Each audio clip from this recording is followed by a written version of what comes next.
leader. I am deeply aware of this great inheritance and of the duties and heavy responsibilities of sovereign.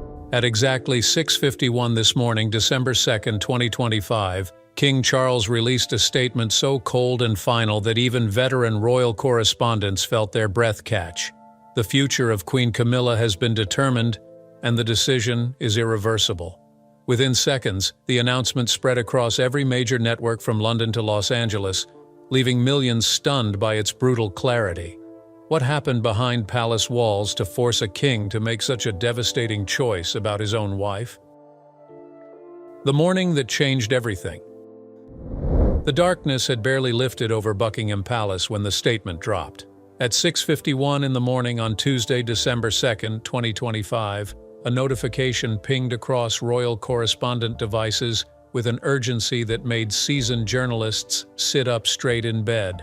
The message from Kensington Palace was shorter than anyone expected, colder than protocol usually allowed, and devastatingly clear in its implications. His Majesty the King has finalized decisions regarding the constitutional role and future responsibilities of Queen Camilla. Further details will be provided through appropriate channels. 23 words, that was all. No flowery language about continued service or gratitude for dedication.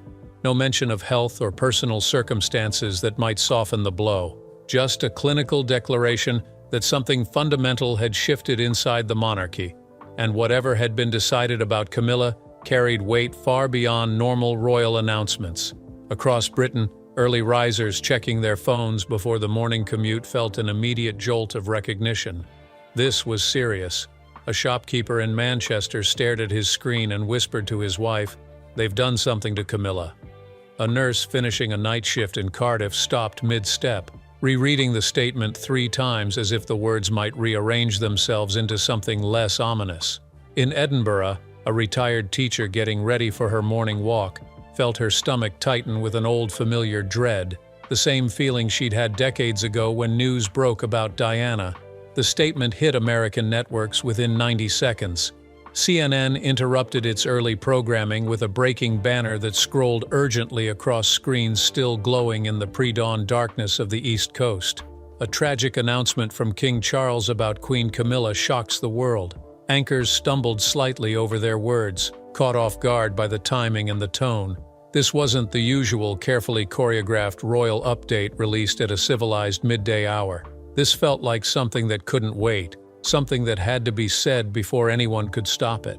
But beneath all the speculation and commentary, one truth became undeniable to everyone watching. Something had broken inside the royal family, something significant enough that the king felt compelled to announce it before sunrise on a Monday morning in early December. The timing alone suggested urgency, perhaps even crisis. And the coldness of the language suggested that whatever decision had been made about Camilla's future, there would be no reversal, no softening, no going back. As the winter sun finally broke through the gray London sky, casting pale light across the palace gates, journalists gathered in the cold, their breath visible in the icy air. And somewhere inside those ancient palace walls, Queen Camilla was facing the most devastating morning of her life. The warning signs no one wanted to see. To understand how everything collapsed so suddenly on December 2nd, we must return to the quiet, uneasy autumn that preceded it, when small details began shifting inside Buckingham Palace, and those closest to King Charles started noticing changes they couldn't ignore. The first warning sign came in late September, though at the time it seemed insignificant. Charles had canceled 3 consecutive morning meetings, citing fatigue. His private secretary noted the pattern, but didn't raise an immediate alarm. The king was 77 years old, carrying the weight of a new reign during a period of intense scrutiny. Fatigue seemed reasonable, even expected, but by mid-October the cancellations had become more frequent. Charles would appear for essential constitutional duties, meet with the Prime Minister, attend required state functions, but the smaller engagements, the internal palace reviews, the planning sessions for spring tours, these began falling away. Staff noticed he looked grayer, moved more slowly, spoke with a weariness that went beyond physical tiredness. What troubled his closest aides most wasn't the fatigue itself, but what seemed to be causing it. Charles wasn't ill in the traditional sense. His doctors found nothing alarming in their examinations, but something inside him had shifted, a kind of emotional exhaustion that seemed to deepen each time he emerged from private meetings with Camilla. Because while Charles was withdrawing, Camilla was expanding. Through October and into November, she began inserting herself more forcefully into palace operations. Small changes at first, barely noticeable to outsiders. She requested input on Christmas scheduling before William had been consulted. She suggested modifications to staff assignments in ways that bypassed traditional chains of command. She began holding informal meetings with junior aides, creating what some senior staff quietly called a parallel structure. None of this was technically improper. As queen consort, Camilla had every right to express preferences and involve herself in household management. But the manner in which she operated, the sudden decisiveness, the subtle bypassing of established protocol, set off quiet alarms among those who had served the royal family for decades. Princess Anne noticed it first during a routine visit to Buckingham Palace in early November. She had arrived for a heritage review meeting and found the schedule had been altered without her knowledge. When she inquired, a nervous junior staffer explained that adjustments had come through the Queen Consort's office to better accommodate other priorities. Anne's expression remained neutral, but those who knew her recognized the slight tightening around her eyes. She had spent her entire life upholding royal protocol with an almost military precision. To her, these small adjustments weren't improvements. They were fractures in a system that depended on order and clarity to function. The second incident came a week later, during preparations for the annual Remembrance Sunday service. A staff member reviewing the ceremony layout noticed that certain traditional elements honoring Queen Elizabeth had been quietly modified. The changes were subtle, moving a wreath placement here, adjusting the order of a procession there, but they represented a departure from arrangements that had been carefully established and approved months earlier. When questioned, the modifications had originated from suggestions made during a private discussion between Camilla and a small group of advisors she had begun consulting regularly. Again, nothing overtly wrong, but the pattern was forming. Decisions were being influenced outside the normal channels, and they were happening more frequently. By late November, palace staff were exchanging worried glances in hallways.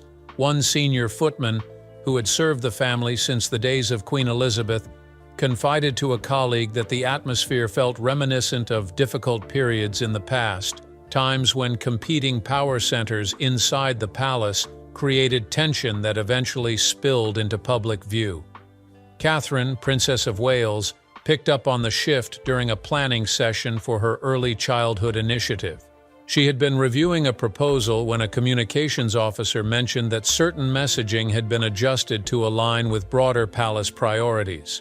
When Catherine asked what broader priorities, the officer hesitated before explaining that guidance had come from the Queen Consort's team. Catherine said nothing at the moment, but later that evening she mentioned it to William. He listened carefully, his expression darkening not with anger but with recognition. He had been receiving similar reports for weeks. Small decisions being made without consultation, traditional processes being quietly altered, a slow, steady accumulation of changes that individually seemed minor but collectively suggested something more troubling. The most alarming report came from the palace's longtime master of the household, a man who had navigated decades of royal transitions with unflappable professionalism. He requested a private meeting with William in late November and arrived looking genuinely shaken. He explained that several senior staff members had approached him with concerns about Camilla's increasing directives. Instructions were being issued that contradicted established procedures. Long-serving employees were being asked to report on internal discussions, and most troubling, there was a growing sense among the staff that loyalty was being measured not by service to the institution, but by alignment with the Queen Consort's preferences. William listened in silence, his jaw tightening. He asked careful questions, taking notes, ensuring he understood the full scope of what was happening. When the meeting concluded, he sat alone in his office for nearly an hour, staring at the winter darkness pressing against the windows. That night he called Princess Anne. They spoke for 45 minutes, comparing observations, sharing concerns, and arriving at the same uncomfortable conclusion. Something inside the palace had shifted dangerously, and at the center of that shift was Camilla, acting with an assertiveness that had crossed from appropriate involvement into something that threatened the stability Charles desperately needed. Neither William nor Anne wanted to believe it. Both had watched Camilla work hard to rehabilitate her image over decades. Both had seen her support Charles through difficult transitions. But the evidence was mounting, and it could no longer be ignored.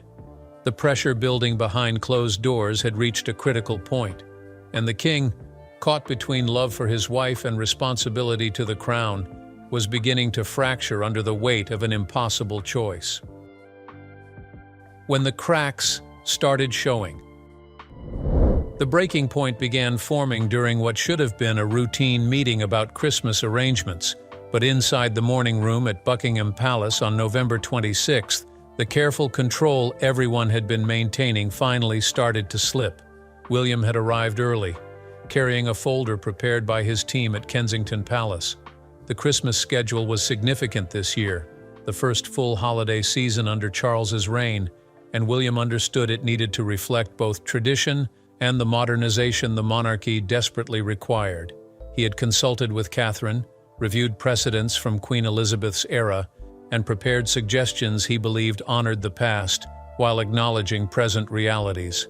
Camilla entered 12 minutes late, a small detail that wouldn't normally matter except that punctuality had always been a pillar of royal protocol. She carried her own folder, noticeably thicker than William's, and settled into her chair with an air of casual authority that immediately set the tone. The first 20 minutes proceeded normally enough.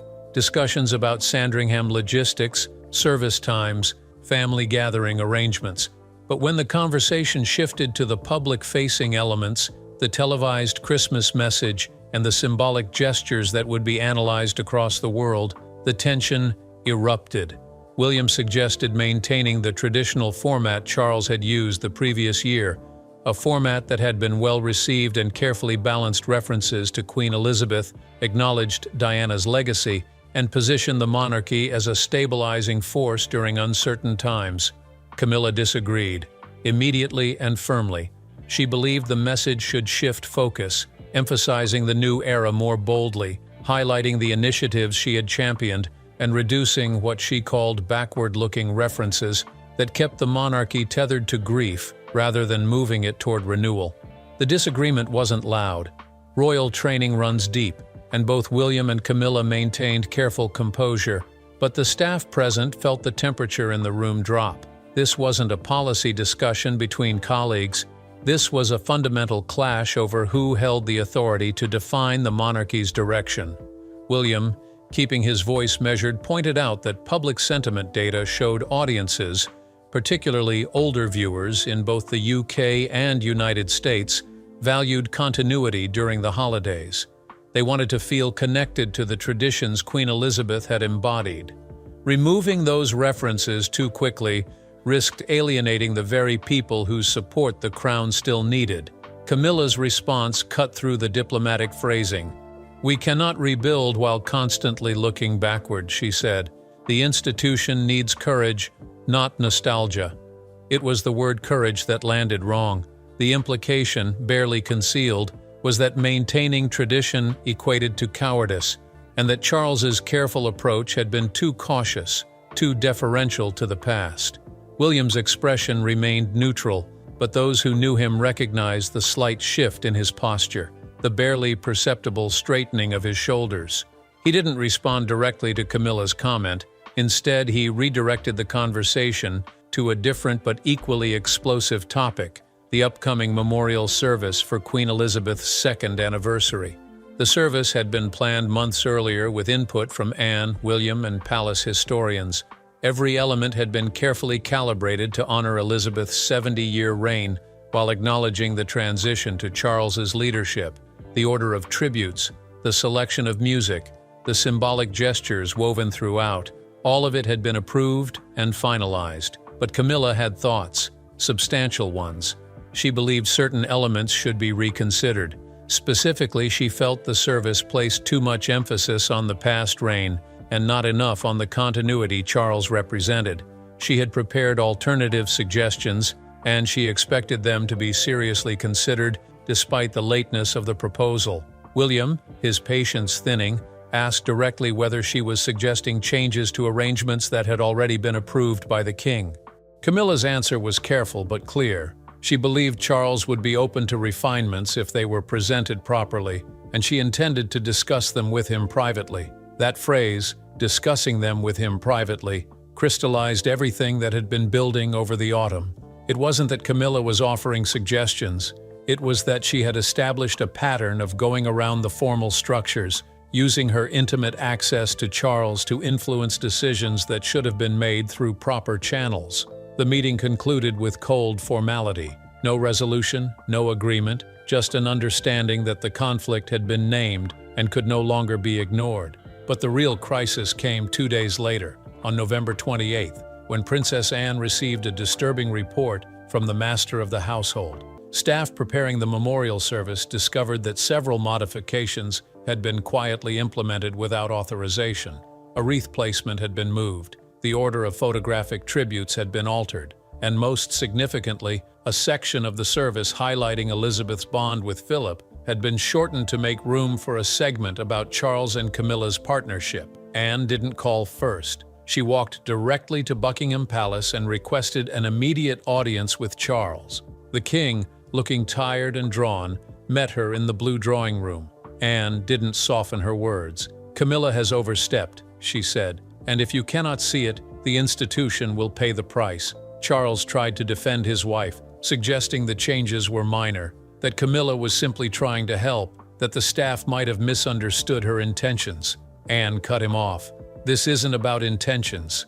This is about authority, and she is undermining yours." That conversation, blunt and painful, forced Charles to confront what he had been avoiding for weeks. Camilla's increasing assertiveness wasn't support, it was control. And while he loved her deeply, while he understood her desire to help him succeed, he could no longer ignore the damage her actions were causing. That night, William received a call from his father. Charles' voice was heavy, weighed down by exhaustion and something deeper, something that sounded like defeat. "We need to meet," Charles said. "All of us, Anne, you and I, before this goes any further." The meeting was scheduled for November 30th at Windsor Castle, and everyone invited understood that what would be decided there would change everything. The breaking point. The realization came to Charles not in a moment of anger or during a heated confrontation, but in the profound silence of his private study at Clarence House on the night of November 29th. He sat alone in the dim light, a half-finished glass of whiskey on the desk beside him, staring at a photograph of his mother taken during her Golden Jubilee in 2002. Elizabeth looked radiant in the image, steady, unshakable, carrying the weight of the crown with a grace that had defined her entire reign.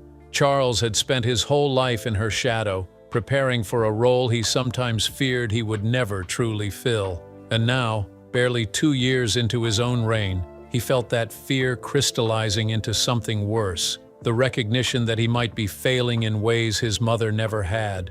The reports from William and Anne sat in a folder before him, carefully documented instances of Camilla's overreach, staff complaints, unauthorized changes, the slow erosion of protocol that held the institution together. He had read through them twice, hoping somehow the words would rearrange themselves into something less damning. They hadn't. What broke him wasn't any single incident. It was the accumulation, the undeniable pattern showing that the woman he loved, the woman he had fought for decades to be able to marry, had become a source of instability in the very institution he had sworn to protect. The irony was almost unbearable.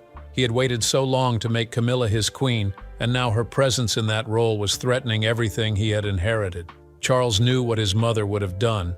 Elizabeth would have acted swiftly, decisively, without sentimentality clouding her judgment. The crown always came first. Always. But Charles wasn't Elizabeth, and the weight of that difference pressed down on him until he could barely breathe. At 11:45 that night, he made the call. First to William, then to Anne.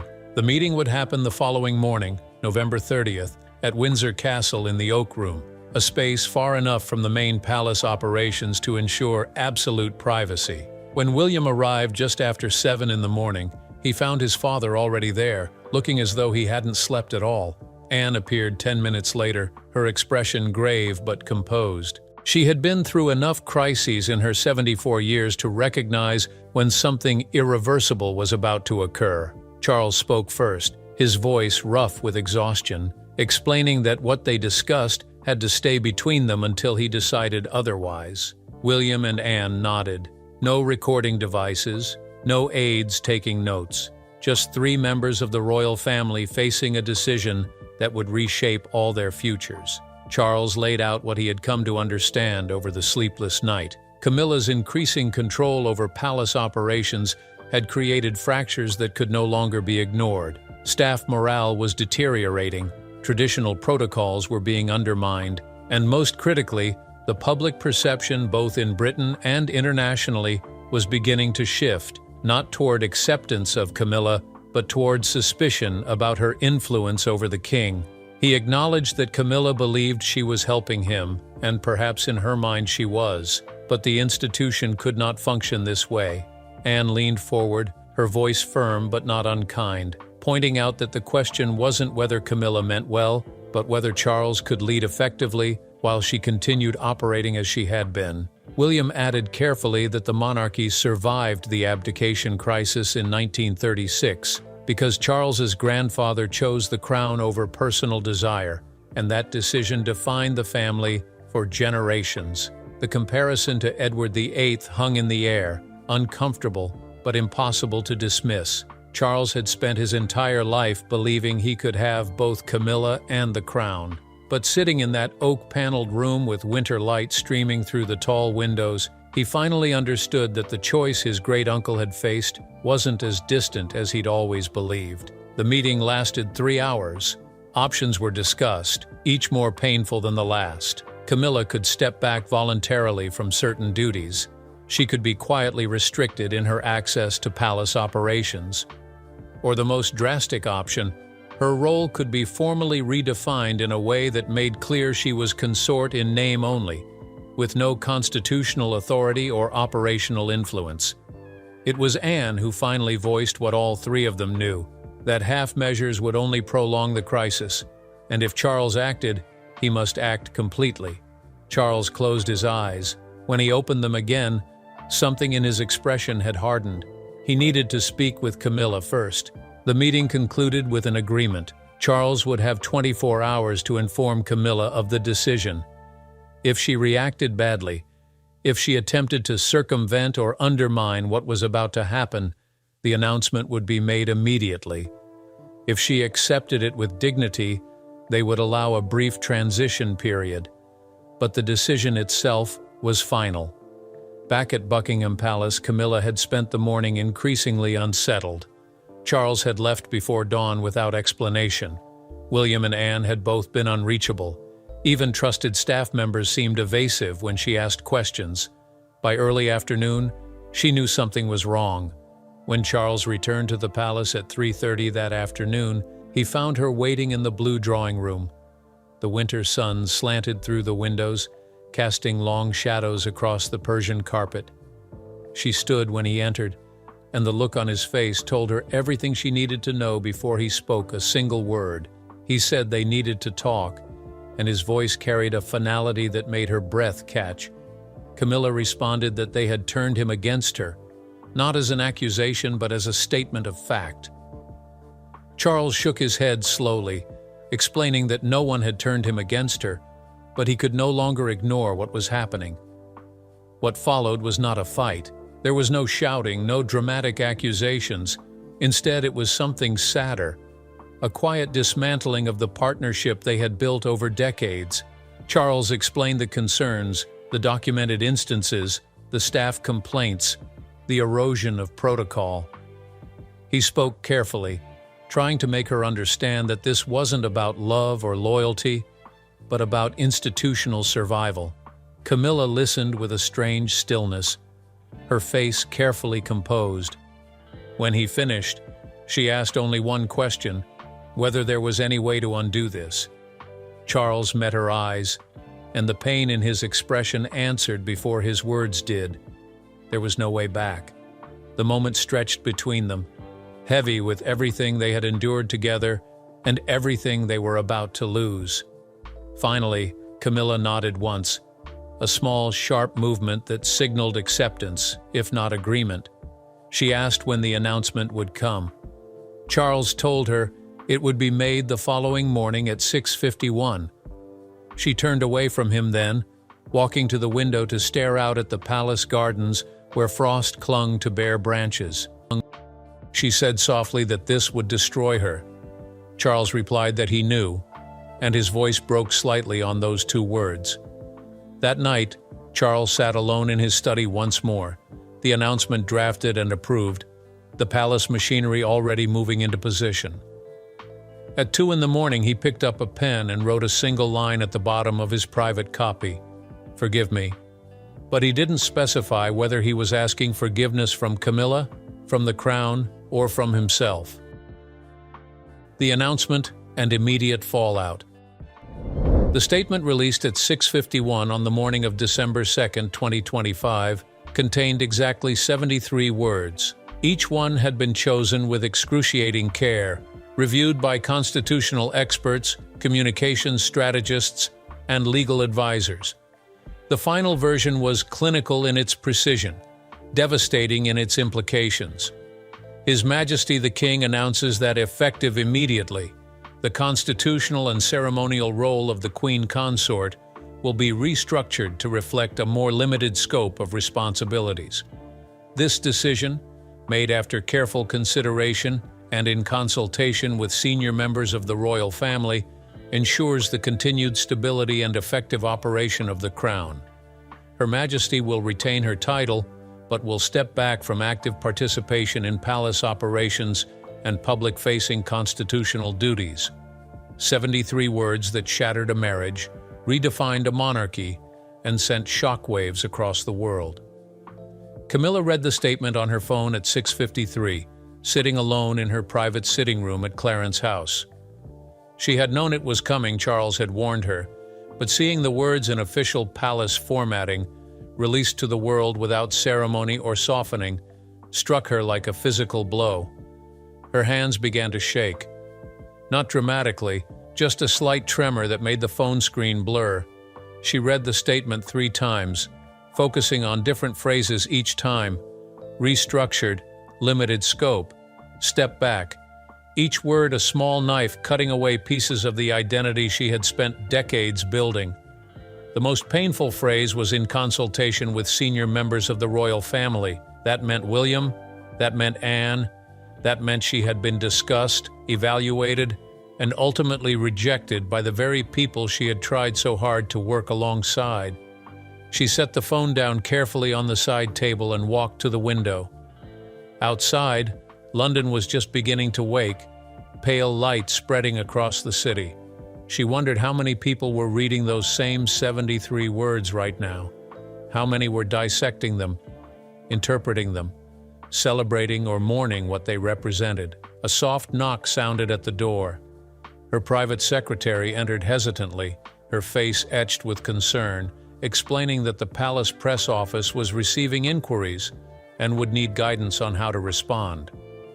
Camilla didn't turn from the window. She said quietly that she had no comment. It was perhaps the only true thing she could say. Inside Buckingham Palace, the staff reaction was swift and stunned. By 7:15, word had spread through every department. Junior aides whispered in corridors. Senior officials exchanged meaningful glances during the morning briefing.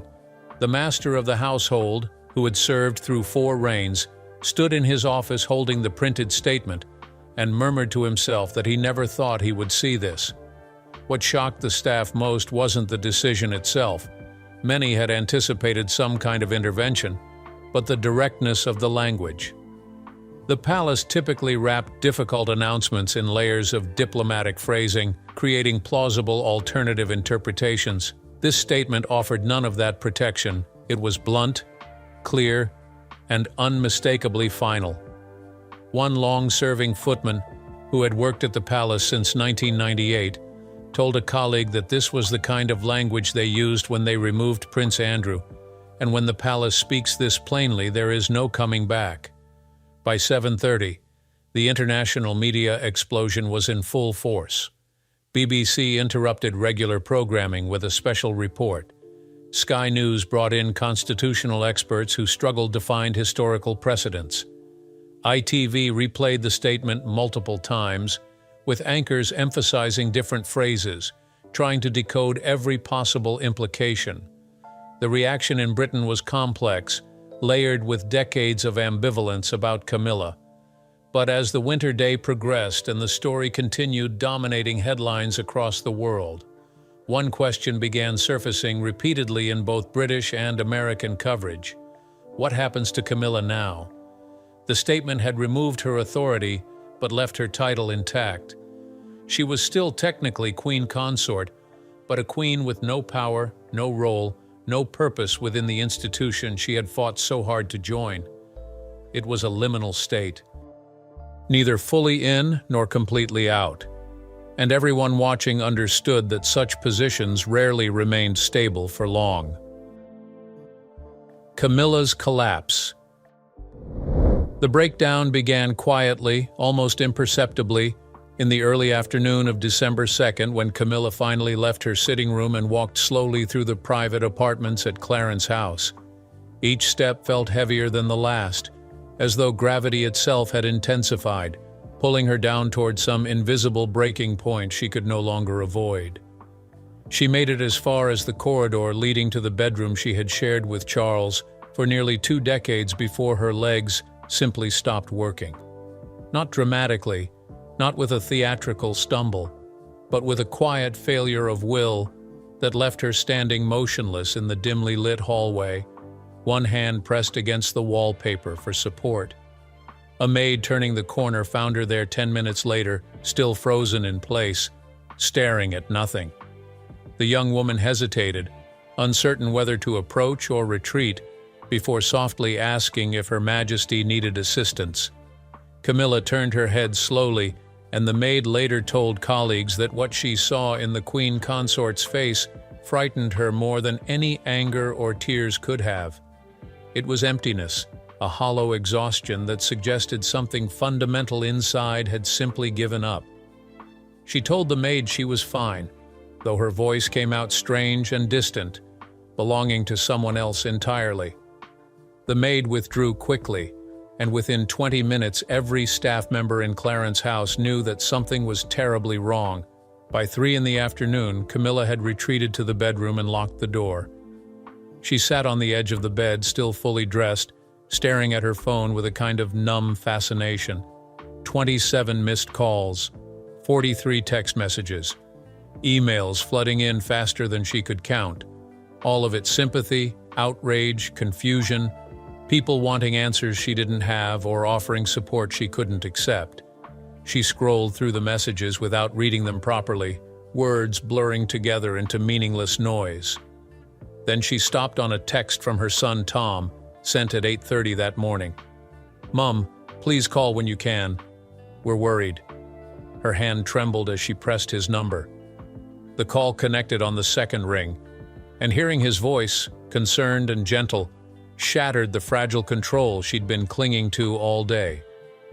Tom asked if she was all right, and the question, so simple and kind, broke something inside her. She tried to answer, tried to form words that would make sense, but what came out instead was a sound she hadn't made since childhood, a raw, gasping sob that seemed to come from somewhere deep and unreachable. She cried for nearly 5 minutes while Tom stayed on the line, saying nothing, just listening to his mother fall apart 300 miles away. When she finally caught her breath enough to speak, her voice was hoarse and broken. She told him she didn't know what to do, that there was nowhere to go, no role left for her, nothing but the hollow title of a queen without a kingdom. Tom tried to reassure her, suggesting she come stay with him and his family, take time away from London, let the storm pass before making any decisions. But Camilla knew better. This wasn't a storm that would pass. This was a fundamental restructuring of her entire existence, and no amount of time or distance would change what had been taken from her. After the call ended, she sat in silence for a long time, phone still clutched in her hand. The winter light through the windows had begun to fade, casting the room in shades of gray that matched the emptiness spreading through her chest. She called her daughter Laura next, and that conversation was shorter but no less painful. Laura was angrier than Tom, furious at Charles for abandoning her mother, furious at William and Anne for engineering this outcome, furious at a system that could discard someone so completely after decades of service. But Camilla couldn't match her daughter's anger. She felt too tired for rage, too hollowed out for anything but a dull, aching recognition that she had lost everything that mattered. The fight had been taken out of her somewhere between the announcement at 6:51 and this darkening afternoon, and what remained was just a woman sitting alone in a bedroom that no longer felt like home. Sometime after midnight, she walked to the window and looked out over London. The city sparkled with countless lights, millions of lives continuing oblivious to the small tragedy unfolding in this quiet room. She pressed her forehead against the cold glass and finally allowed herself to acknowledge the truth she'd been avoiding all day. There was no path back. The door had closed. The institution that had grudgingly accepted her, that she had fought so hard to serve, had made its final judgment, and that judgment was irreversible. She was still technically queen consort, still carried the title she'd waited decades to claim. But titles without power were just words, and words couldn't fill the emptiness that had opened up inside her, couldn't answer the question that would haunt her for whatever years remained. What was she now, if not this? Who was Camilla Parker Bowles if the crown no longer wanted her? The questions hung unanswered in the dark room, and outside the winter wind picked up, rattling the windows like something trying to get in, or perhaps trying to escape. What happens next? In the days following December 2nd, the question everyone asked, from palace insiders to international commentators, was deceptively simple. What happens next? But the answer was anything but simple, because what had occurred wasn't just a reorganization of duties or a temporary adjustment. It was a fundamental shift in how the British monarchy would operate going forward, and the consequences would reshape everything. For King Charles, the days after the announcement were among the most painful of his 77 years. He moved through his constitutional duties with the discipline of someone who had spent a lifetime separating personal anguish from public responsibility, but those close to him saw the toll it was taking. He barely slept. Staff reported lights burning in his private study until 3 and 4 in the morning. He attended necessary meetings, but often seemed distant, his mind clearly elsewhere. During a routine audience with the Prime Minister, he lost his train of thought mid-sentence and had to be gently prompted by an aide, something that had never happened before. The conflict between duty and love that had defined so much of his life had reached its cruelest expression. He had chosen the crown, as he knew he must, but the cost of that choice sat across the palace in a darkened room, and he felt the weight of it every waking moment. His attempts to reach Camilla continued, unsuccessful and increasingly desperate. Phone calls went unanswered. Messages were left unread. On December 4th, he walked to her apartments and knocked softly on her door, standing in the corridor for nearly 10 minutes before finally accepting that she would not respond. William, observing his father's suffering, felt the strange duality of vindication and guilt. He had pushed for this decision because he believed it was necessary, and nothing in the aftermath had changed that conviction. The institution was already functioning more smoothly. Staff morale had improved noticeably. The Christmas planning that had been so contentious was now proceeding with clarity and efficiency. But watching Charles deteriorate under the weight of what he'd done troubled William in ways he hadn't fully anticipated. This wasn't the strong, decisive leadership he'd hoped to see. It was a man broken by impossible choices, and William began to understand that some victories felt uncomfortably close to cruelty. Princess Anne characteristically had no such ambivalence. During a private conversation with William on December 5th, she made her position clear. The decision was correct, the execution was appropriate, and any suffering that resulted was unfortunate but unavoidable. The monarchy had survived for over 1,000 years because it prioritized institutional stability over individual happiness, and that calculus, however harsh, remained necessary. She pointed out that Charles would recover, that time and distance would ease the immediate pain, and that ultimately he would recognize they had saved him from a slow degradation of authority that would have been far more damaging than this swift, surgical intervention. William wanted to believe her, but he also knew his father in ways Anne perhaps didn't, and he feared the cost of this decision might be higher and more permanent than any of them had calculated. Meanwhile, the question of what would happen to Camilla grew more pressing with each passing day. The statement had stripped her of operational authority but left her title intact, creating an unprecedented situation in modern royal history. She was queen consort in name but not in function, a symbolic figure with no clear role or purpose. Legal experts consulted by the palace confirmed that her position was constitutionally defensible, but practically untenable. She could not remain in this liminal state indefinitely. Eventually, either her role would need to be restored in some modified form, or the break would need to become complete, potentially including the removal of her title entirely. The latter option, though extreme, was increasingly discussed in private palace briefings. Senior advisors pointed out that maintaining Camilla as a titular queen with no duties created ongoing confusion about the monarchy's structure and invited constant media speculation about potential rehabilitation or reconciliation.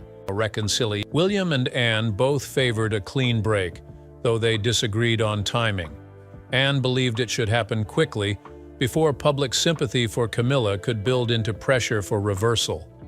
William thought they should wait through the winter, allow emotions to settle, and then address the title question in the spring when it would generate less reactive coverage.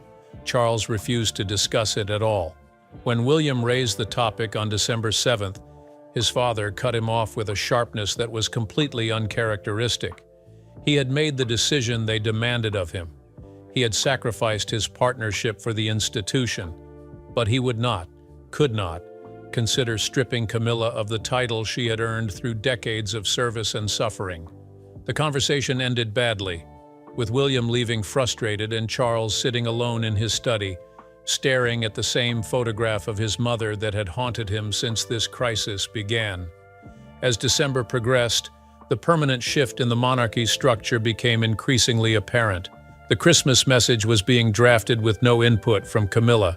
The holiday schedule at Sandringham had been revised to minimize her presence at public-facing events.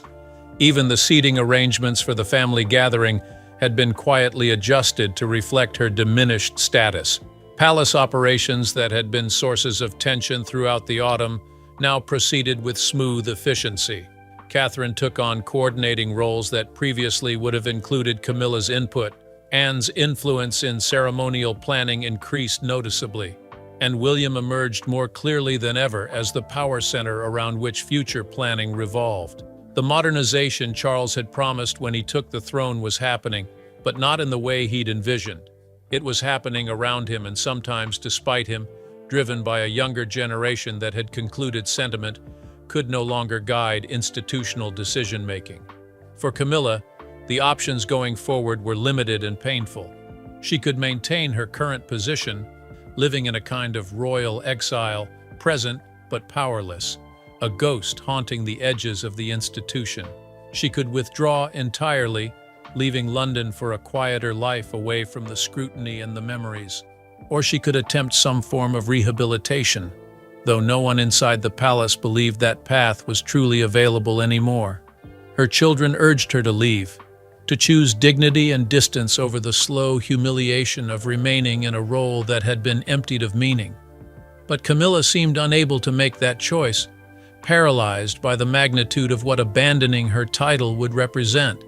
As Christmas approached and the winter deepened across Britain, the monarchy found itself in a strange new configuration.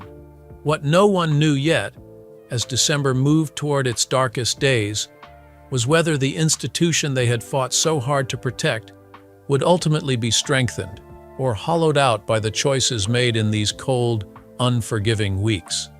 The answer to that question would not come quickly or easily, and by the time it did, the royal family would look very different from the one that had existed just months before.